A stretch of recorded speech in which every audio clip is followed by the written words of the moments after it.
Hey y'all, it's Margo from the Prior Homestead, and as I promised, I have brought my daughter for the interview to talk in depth about her gastric sleeve surgery that she's going to be having soon. She's going to give you all the details on what it's taken to get there, what it's taken to get to this point, and what it's going to take for the next couple of weeks, which it entails diet, exercise, can do's, can't do's, and on a side note, and I know I'll try to add this somewhere in the video, but I weighed myself again. I do have an image of it this time, and it was 218.4 this morning. Oh, so I have more pounds. Yep, I went from 223 to 218 in 2 days. I watched the video this morning. I was like, he was walking out of the room. I was like, I'm putting it on the TV. So, without much ado, here we go. This is my daughter, Mellissa Bailey, and we are going to ask, what made you decide that you wanted to have this kind of surgery done? Well, I have tried yo-yo dieting just like another person, and it's worked. And then I slowly get off the bandwagon and again comes back. But what it boils down to is accountability, because the surgery is something extremely serious. Once it's done, yes, it can be reversed over time, but I'm not going to think that way. I'm thinking very positive on it, and I'm going to do the best of my ability to make it a success story. As my mom has mentioned before, my husband is also doing the surgery. He just got his approval date for the surgery from our insurance, and he got the call a couple days ago. So his surgery will be, I think they said in September or October, but it could be sooner. My surgery date is on the 29th of this month, so it was 12 days, I believe. 12 days, so I'm super excited. 11 days. Yeah, 11 days. It's going by pretty quick.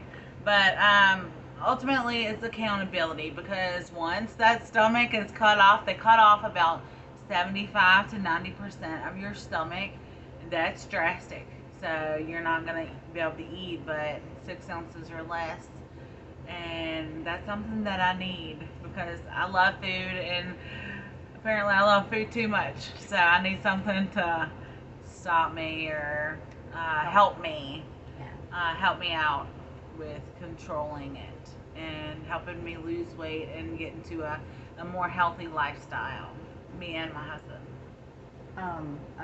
You mentioned that there's a lot of people that do have PCOS, and you do as well. When did you find out that it was something that this kind of surgery would help? Oh yeah, I found out that I had polycystic ovarian syndrome. I believe I was 17 or 18 years old. I'm 31 now. Pretty old. But anyways, I didn't even realize that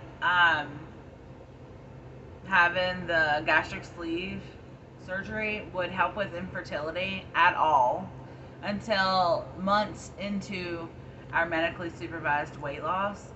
And they had told us that it was mandatory that I was on birth control, because immediately once you have the surgery that you are fertile, regardless if you have fertility issues or not, you're fertile. And I mean, that just gave me butterflies, because we want children. So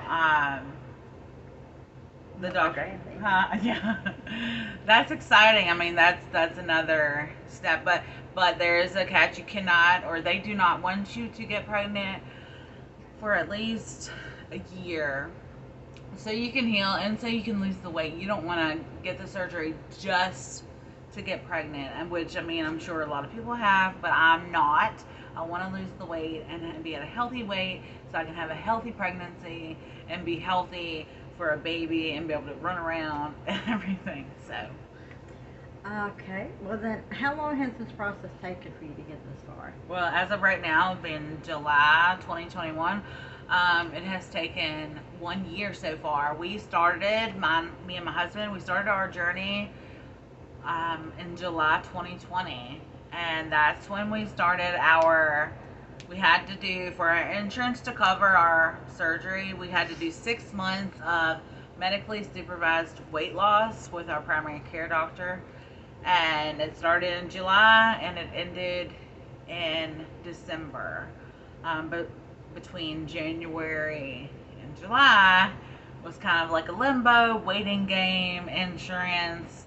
It was just COVID. Just waiting mainly for insurance and everything to approve it. So what all did you need to do in order to get approved? You were smoking. Mm-hmm. Yeah, one of the mandatory things, like I've had 3 back surgeries and I didn't have to quit smoking, but for this one, bariatric surgery, it's required that you stop using nicotine at least 2 months before your surgery, because the nicotine can produce ulcers in your stomach. Your stomach, is the size, I don't know, as an example, a grapefruit, and then they're gonna make it to the size of a banana, slender, small, and being that small and tender, it can make ulcers. So after you heal, there's still a great chance that you could get ulcers. So they say forever, for the rest of your life, not to smoke. So that was required. I did quit smoking successfully, finally.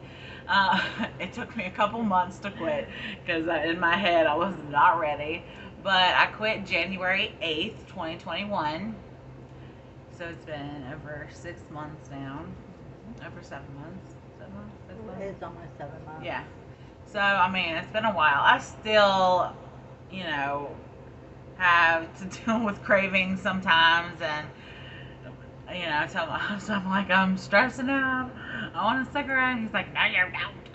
And he makes me laugh, and we get through it. So, and my husband was able to quit dipping. He didn't smoke, he dipped. He was able to quit, and he got his test, and he passed also. So I'm super proud of him. And like I said, he just got his approval from insurance. So, I'll let you guys know as his progress is going to, because his journey is my journey, and we're doing it together. Yeah, that's going to be really exciting. I've put it in a couple of the previous videos about how that part of the reason why I am actually following this pre-op diet, and part of the diet is to support you. Right. I know there's going to be a month or two before he's going to be in it, but by the time you get to his surgery, y'all are going to be pros. You're going to know what it takes to get from before surgery date to a couple months after. I'm on it's not a complete liquid diet right now, but it's a pre-op diet, and it's a struggle sometimes. And sometimes he eats regular. He's eating regular food. He's eating okay, but he's eating regular food, and I'm like, you just wait. It's certain. And he's like, oh, this is so nasty. When I know daggone well, it's delicious. It's funny though. So you said that you have a pre-op diet. What all are you allowed to eat? So with this pre-op diet, it's not like, I guess before, the typical pre-op diet for bariatric surgery was straight liquid for 2 weeks. That way it shrinks your liver, because most obese people have fatty livers. And to make the gastric bypass, gastric sleeve, whatever surgery you're having, safer for the surgeon, they want you to go on this very strict diet, so it shrinks the liver and burns the fat off of it. So when they go in there, because part of your liver flaps over your stomach anyways, so they want to shrink it so they can make it safer for the surgery. I'm pretty sure they clamp it up or something, but I'm not 100%. Anyways, so the diet is not 100% liquid. The first 2 meals are shakes, protein shakes. This is the first one that I was doing. It's the Walmart brand, the Isolate Whey Protein Supplement, and this was in chocolate. It's 30 grams of protein per serving. It's 1 scoop, 150 calories, 4 total carbs, 2 sugars, etc. But of course, the 30 grams. Yeah, that was the main concern, was the 30 grams of protein. 6.9. What's this? Of BCAAs that help. I'm not sure what that is. Your muscles to heal from workout. Okay. And then 1.5 grams of fat. So I was on that one before my pre-op diet. I was drinking that just to prepare myself. And then currently I'm drinking the Premier Protein. That is on the list. This is too, because it has all the supplements and the 30 grams of protein. But the Premier Protein is 100% whey protein powder, 30 grams of protein, 150 calories, 1 gram of sugar, 2 grams of fat. I think that's it. But and this is vanilla. I think it's vanilla milkshake was what it was called. This is what it looks like.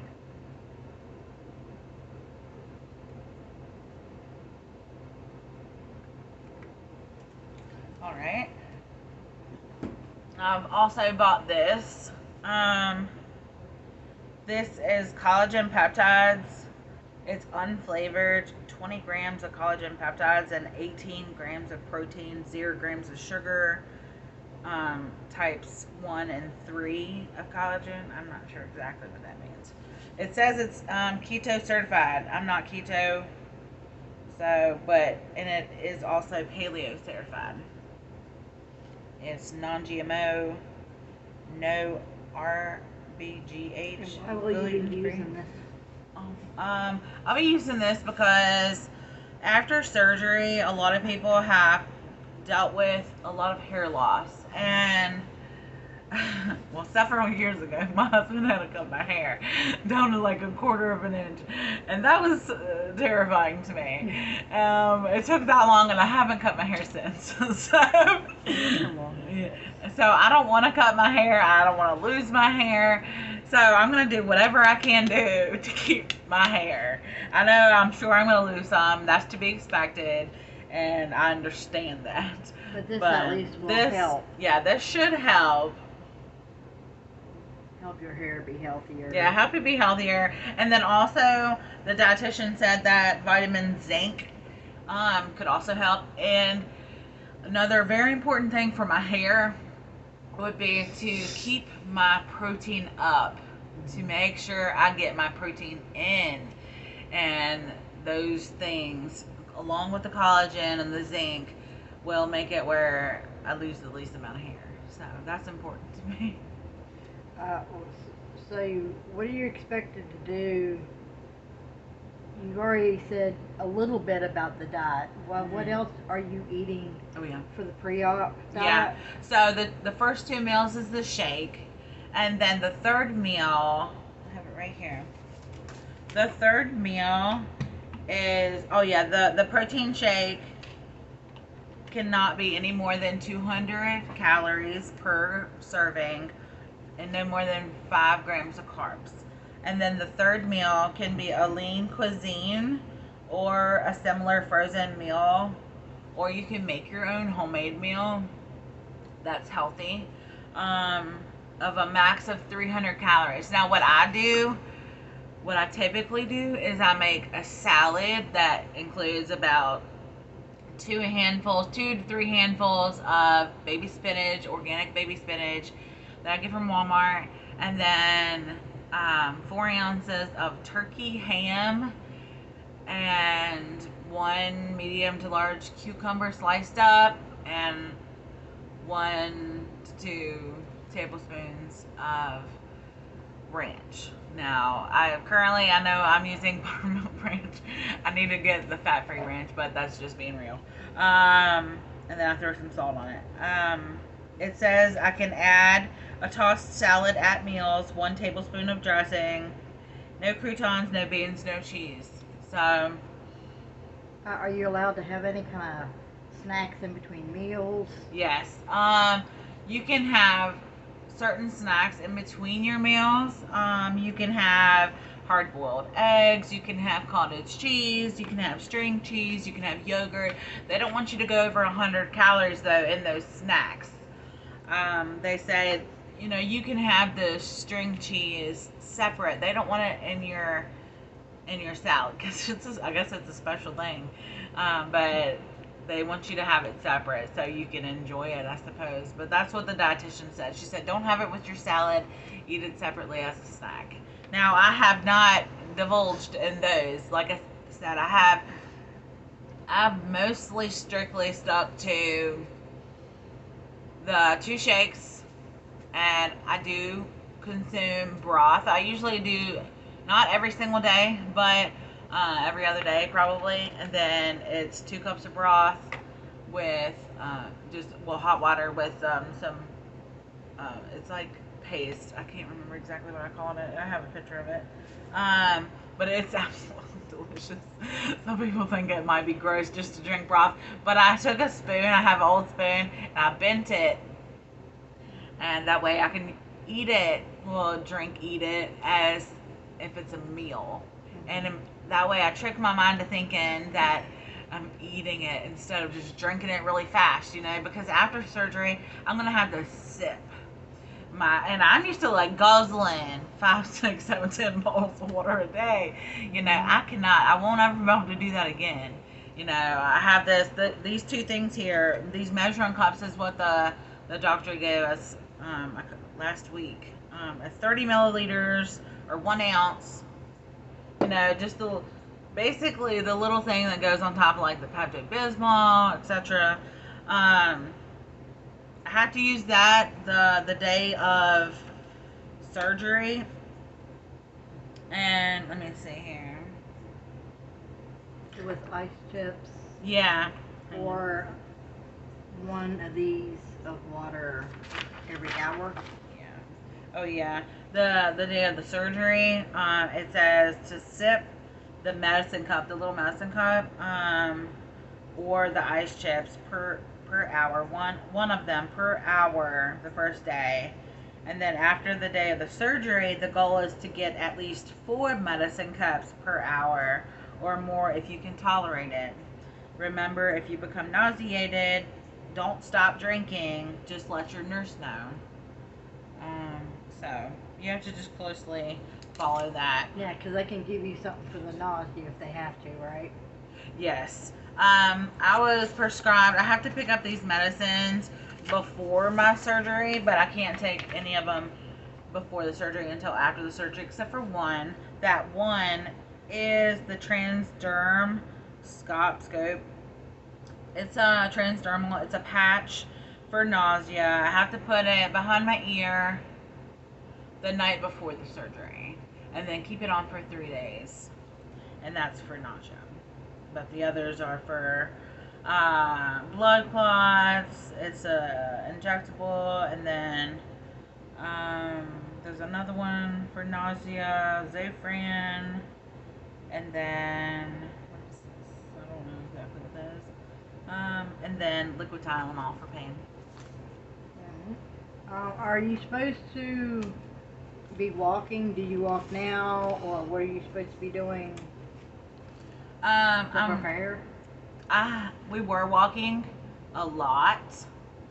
We started out walking just down this alley at our house, and then walking through town, and we were walking like 3 miles a day and an hour, and it was just, we got burnt out too quick, too fast. It was too much. And it's been a hot summer. Yeah, it was extremely hot. It was like 9 degrees.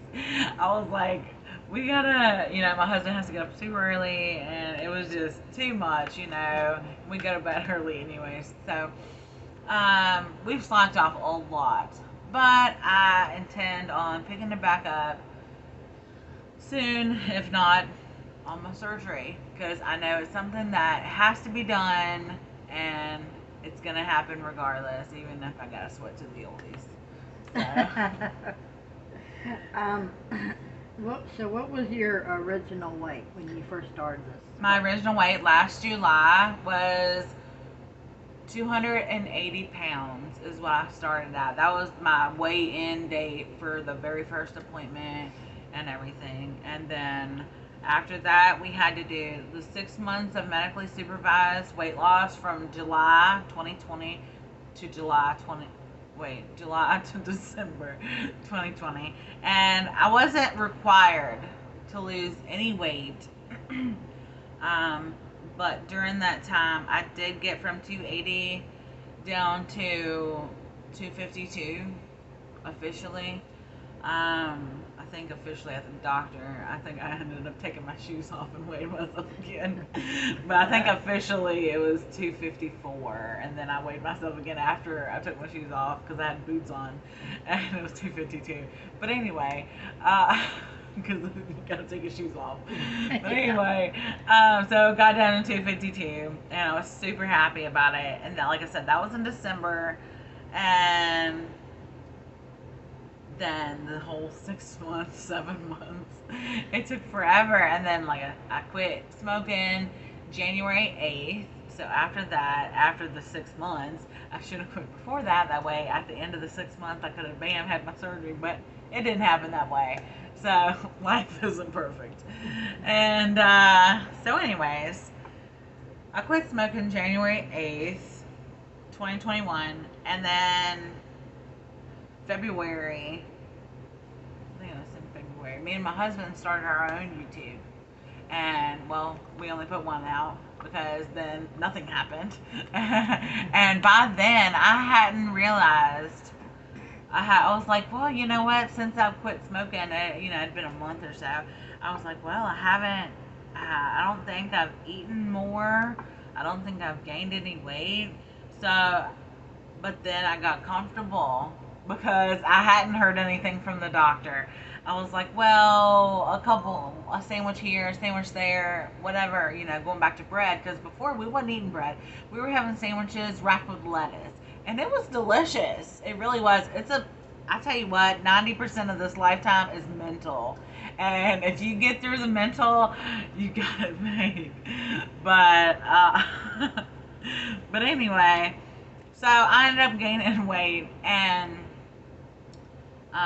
currently, right now, I weigh 281.4. So, I mean, it doesn't sound like, oh, well, you only went up 1.4 pounds. Yeah, well, I started the pre-op diet on the 14th. So on the 13th, I had my pre-op visit to do all the pre-op tests and everything. On that day, I weighed 292 pounds. So I had gained some weight. Oh my word. Pause that. What was I saying? You were talking about going to your appointment and how much you weighed at your appointment on the 13th. And how much you've lost since then, since you started the pre-op diet? Yeah, I had my all my pre-testing and stuff done on the 13th, and then I was 292. So, but since then, I started my pre-op diet. I was gonna say liquid diet. That's why I just quit. Sorry. Anyway, because it's not a liquid diet. It's not only a liquid diet. But anyway, I started the pre-op diet on the 14th. So 14. 4 days. So in 4 days. Well, 3 days. 3 days. Because today's a new day, so. Yeah, but I weighed myself this morning, and it was 281 because it went down from yesterday. Right. So, in 4 days, I've lost, was it 11 pounds? Mm-hmm. You gotta think. The person consists of water, sugar-free Crystal Light or sugar-free flavorings, sugar-free Jell-O, sugar-free popsicles, which I did get 2 of those from Food Line. They were on sale, 2 for $5. They had 12 each. They were the only one. Walmart had them, but they were not sugar-free. Right. Clear, low sodium broth, 1% milk, non-fat milk, and protein shakes. And then after the first 2 weeks of the liquid diet, so from week 2 to 4, you'll be on pureed foods. It doesn't explain right here what it is. And then after that, you'll be on 2 weeks of soft foods. I'm assuming like mashed potatoes. But if you're going to be eating mashed potatoes, that's carbs. That's all carbs. That's what I don't understand. Like, all these people are like, oh, I can't wait. I'm going to be eating mashed potatoes when I get to the soft foods. I'm like, that is all potato. Yeah, but it's only I know it's literally, yeah, I know it's only a tablespoon, but that's immediately getting into bad habits. Thinking, oh, well, if I can have 1 spoon, I can have 2 spoons. Well, don't they suggest you try to take in all your proteins before you? Yeah, eat all your protein first, and then your leafy green vegetables, and then if you have any space left, the carbs, which would be, beans or rice or mashed potatoes in that case, like I was saying. Are there any foods that are off limits? There's this one thing called dumping syndrome, and a lot of people I've seen on YouTube and I've heard at the doctor's office, at the pre-op, they say that after your surgery, a lot of people cannot handle sugar. So, a lot of people have sweet tooth, that's why they get so big, and they eat cookies, cakes, whatever. But after the surgery, you cannot handle the sweetness of it. So if you have like carby things, which carbs turns to sugars, or sweet things, you have this dumping syndrome, which means either, once you eat it, you dump it, either up top or down bottom. And, there was a lady that Al met recently, and she had the gastric bypass, I believe, in 1998, and she still experiences dumping syndrome if she eats anything with sugar in it. Wow. Yeah, so that's like, wow. By then I thought your stomach would go back to normal. So it's a lifestyle change forever. Yeah. It's not something that's going to be like, okay, well, we're going to keep this up for a year and we're good, No, it's forever. And that's why I want to do it. Accountability. Because that's what I need. I want structure. I want something that I can say, all right, well, this is what it's going to be. I like schedules. Ask my husband. I can't stand when a schedule changes. So I want something like that. I want a schedule, and this thing is going to keep me at it, and I'm happy. I can't wait. I'm excited. I'm not nervous about it. I'm not nervous about the surgery at all. What is this cup? This cup, I also got this one. It's 8 ounces or 1 cup. They said that basically they want you to, where was it? It was hang on. I know, let's see. They want you to drink so many of these in a day. But basically, you can pour it in here, and so you can keep up with how many you're drinking. Ounces, because you're supposed to have 64 ounces of water or liquid a day, and that can include the liquid that you're drinking from the shakes, because you're mixing water in it.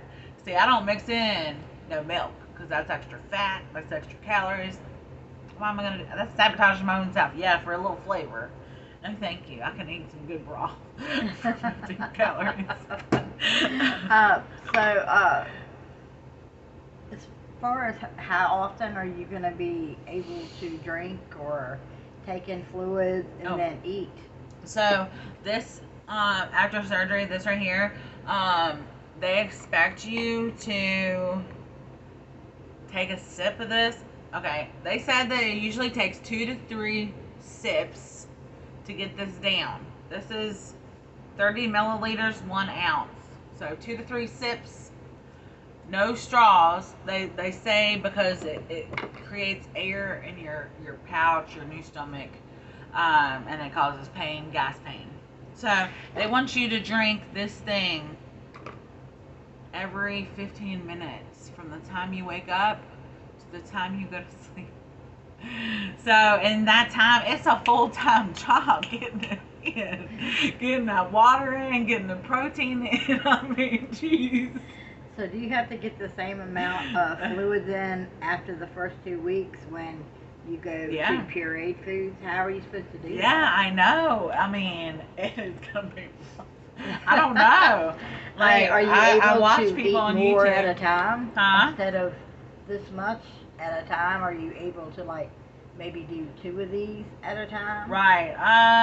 Like one of food and then 15 minutes later one of water. Well, no. See, that's the thing. When you get to, I think it's when you get to the regular food stage. So that's about 6 to 8 weeks after your surgery. You'll be back to regular solid foods. Okay, when you get to that stage, you will have to stop drinking anything 30 minutes before your meal. Eat your meal after 30 minutes, and then wait 30 minutes, and you can drink something else. They don't, because I mean, you've got a little tiny pouch, and you're only putting a little tiny bit of food in it. Only a couple tablespoons of food.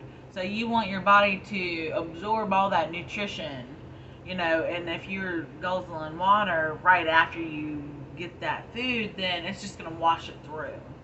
So that's what that is. I think they said like 6 ounces when you get to regular food. I think it was like 6 ounces that you could eat as a meal. So that's not a lot. I mean, that's not even a whole cup of food. That's not even a whole cup, 6 ounces. Did they say that there could be changes about what you would like, possibly? Yes.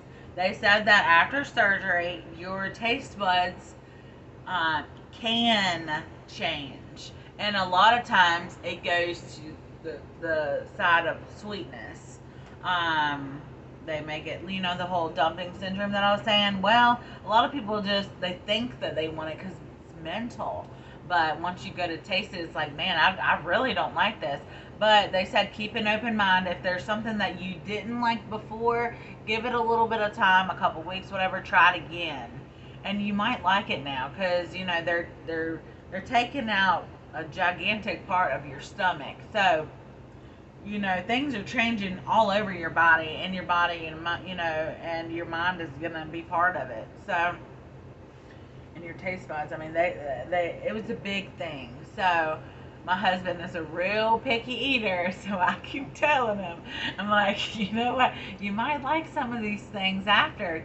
Stay optimistic. Yeah. So, and I mean, but if you don't like something, you don't like something. But if you love something before surgery, you might not be able to tolerate it after surgery. It goes the same way. Yeah. So, I mean, I might love hamburger steak now, but that lady that I was telling you about that he met, she cannot eat anything but processed meat.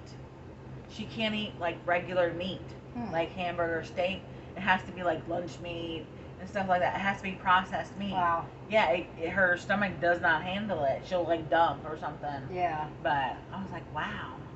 So, I mean, you just gotta experience it, I mean, see what your body is okay with, and make conscious choices, and make sure that you're not gonna ruin this opportunity, and that's one thing that my husband said, that's his one worry, is that he's gonna fail this. And I was like, well, just don't, just follow the rules. I know it sounds, because thousands of people fail at this. And because they say, oh, well, I watched a doctor on here, and he said, if you can only have 5 bites or 6 bites, and you keep pushing that next bite, and it hurts, but you keep pushing it, eventually that next bite is going to be easy. So you're going to push that next bite, and then even though it hurts, gonna keep doing it because it's mental, and then eventually your stomach is gonna stretch back out over time, but it's gonna be painful, but it will do it over time if you allow it. But if you follow the rules and follow all the guidelines on eating, then you will be successful. So, and I fully intend, on being successful. And we're all human. I mean, yes, we all mess up. Yeah, we make mistakes, we fall, we stumble. I mean, look at me, I gained weight. But the biggest thing is that we get back up and we keep trying. That's right. Exactly. Even if you fall off the bandwagon, and they say that if you fall off the bandwagon even after having these types of surgeries, that it's still easier for you to lose the weight again because your stomach is so small. I mean, it's still going to be smaller than our average person. Like I said, they're taking 75 to 90% off.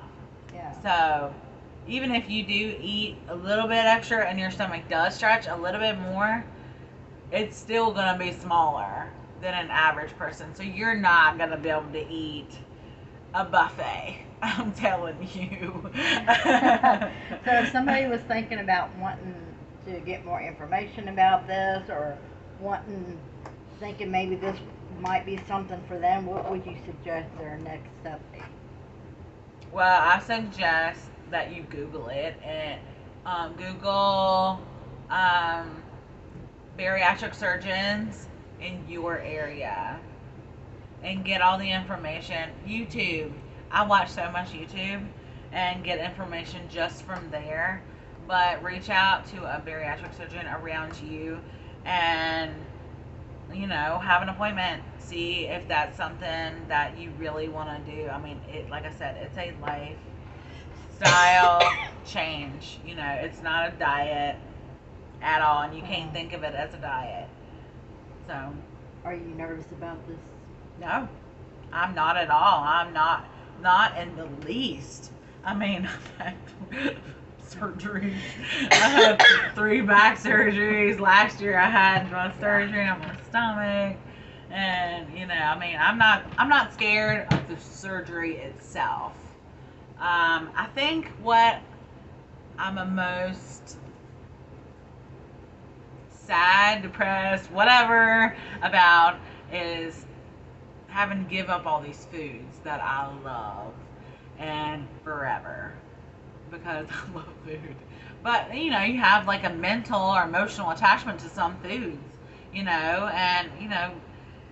I don't know, it's mental, I guess. Well, I don't think it's going to be forever. I think even the real foods like fried chicken, if you're allowed to have 6 ounces at a meal, you can have, 2 or 3 ounce of the fried chicken. Yeah. But then add a salad. You're not supposed to have fried chicken.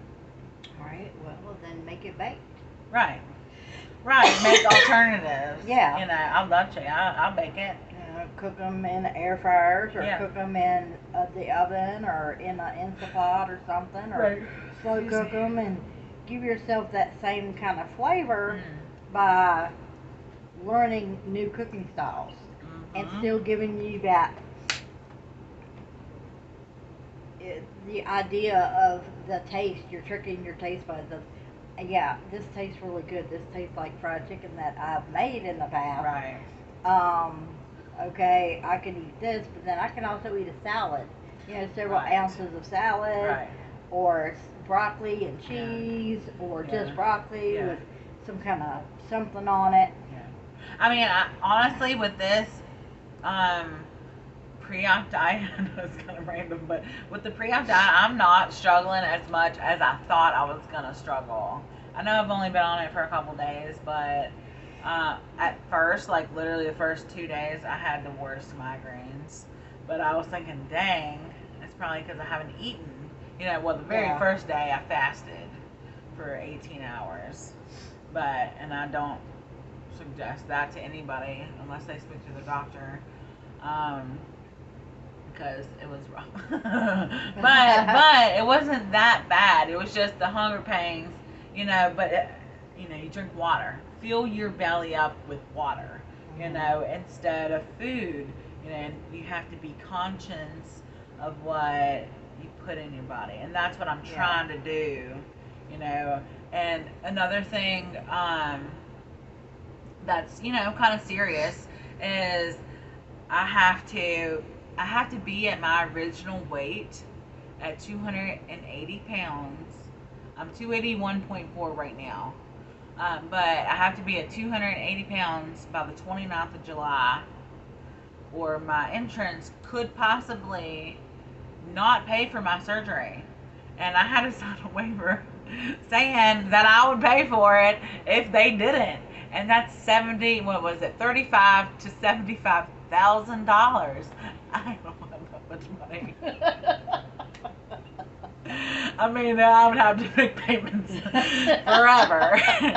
But, you know, that's why I'm being so serious with this pre-op diet. So, and I have dropped the weight. And so I'm not afraid. Yeah, I'm not worried that I'm not going to make it. Because, I mean, geez, I'm like 1.4 pounds, 1.4 pounds away. So, I'm not worried about it, but I'm not going to let up either, you know. I mean, I want to get down below that, well, you know, 10 pounds or more below that. So, give you that extra. Yeah, cushion. Yes, that way, you know, because my scale could be a little different than their scale. You know, if it's 5 pounds different or whatever, I'm still okay. So, I'm still going to stick with it and, you know, do the dang thing. Do the dang thing. Alright, well, y'all, I hope you enjoyed this interview. We will come back to you in a couple days. She has 11 days before her surgery, so in several days we will give you updates on how this pre-op diet is treating us and how we're feeling about it, how it, you know, what we've been eating or drinking. Just give you some general updates. It won't be nearly as long as this video, I promise. And then either the day of or the day before, we will do a video of this is right before her surgery, and then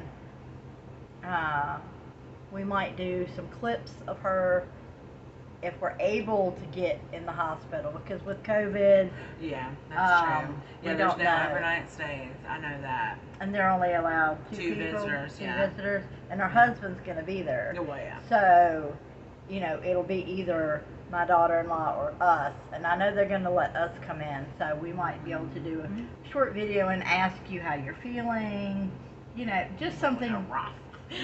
Everybody looks rough right after surgery. Everyone. If you don't, well, then you had a stylist. Yeah.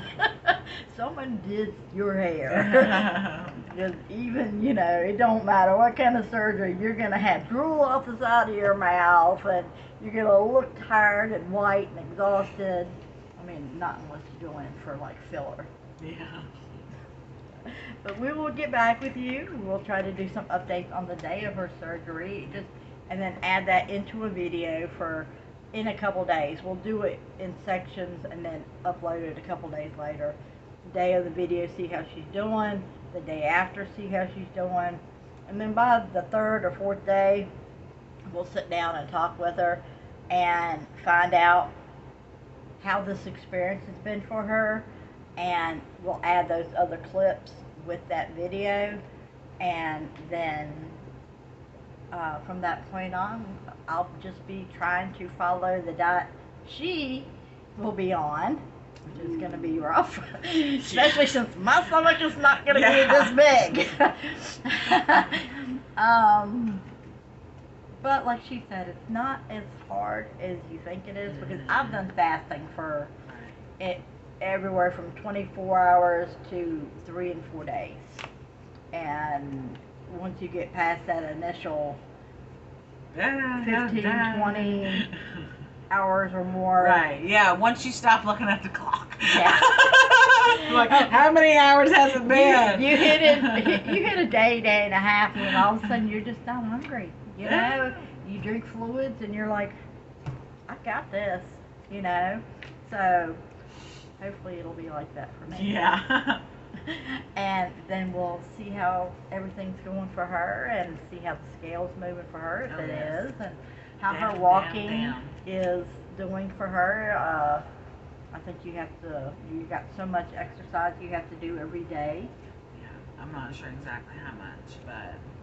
And so we'll find out what that is after her surgery. See how she's doing with that. And we will be back with you in a couple days. Hope you enjoyed this video, and we will talk to you soon. Bye. Bye. Alright, so I told y'all that I would show you what my weight is first thing in the morning.